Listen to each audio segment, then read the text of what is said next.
দেখুন আজ গোটে হাস্যাস্পদ ঘটনা ঘটিছে যে কি পাইকমাল ব্লকর চেয়ারম্যান অছন সে সমিতি মিটিং ডাকিলে আর সমিতি মিটিংরু সে উঠিকি পড়ালে ডিসকস হবার আগর এটা গোটে হাস্যাস্পদ কথা है মিটিংরে যেহেতু আমি পঞ্চায়েতর ডেভেলপ সমিতির ডেভেলপ কথা চিন্তা করবার লাগি আমি আলোচনা হবার কথা সে জায়গায় পহলা চেয়ারম্যান হি किसी लोग को धरिक पलि आए यहाँ गोटे हिनिस्ता कथा है आमर अंचल एंता नहीं हबार कथा जेहेतु चेयरमैन मीटिंग डाकी आम तो नहीं जानते आज मीटिंग थी बोलिकी यहाँ गोटे पूरा अपना नुआ कथाटे केनसी ओडिशा इतिहास रे एटा पहला घटना है जेनटा कि पाइकमाल घटीचे मत लाई लगुचे निजके जे मुझे गोटे सरपंच है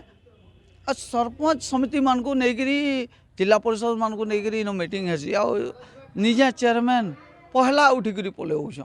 आज समिति मीटिंग थिला हमर चेयरमैन मैडम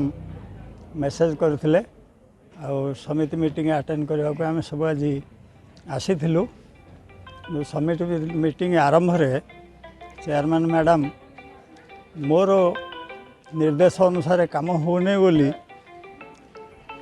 कहीकि ए मीटिंग की वर्जन कले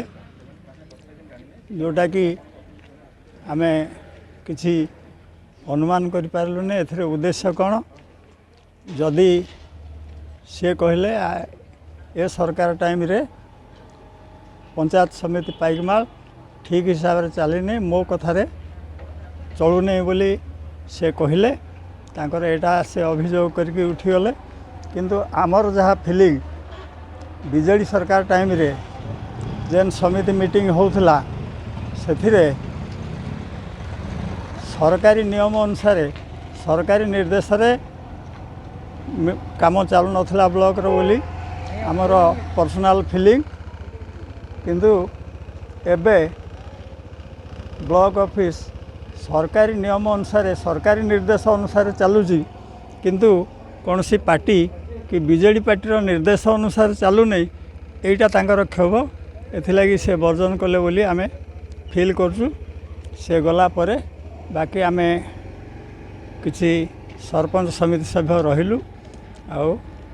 मीटिंग किसी आलोचना हला तापर मीटिंग भंग करागला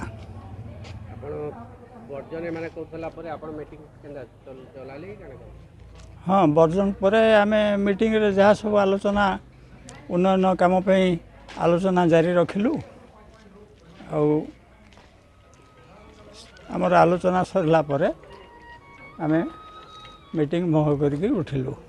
आज आमर पाइकमाल पंचायत समिति बैठक थिला आमर चेयरमैन मैडम को आह्वान क्रमे आमे बैठकटा पंचायत समिति बैठकटा करिथिलु सेथिरे केते जण ना उठिकी पळै आस्थिले अन्य माने रहिथिले से सहित आमे लाइन डिपार्टमेंट ऑफिसर मान सहित कथबार्ता आलोचना करिथिलु।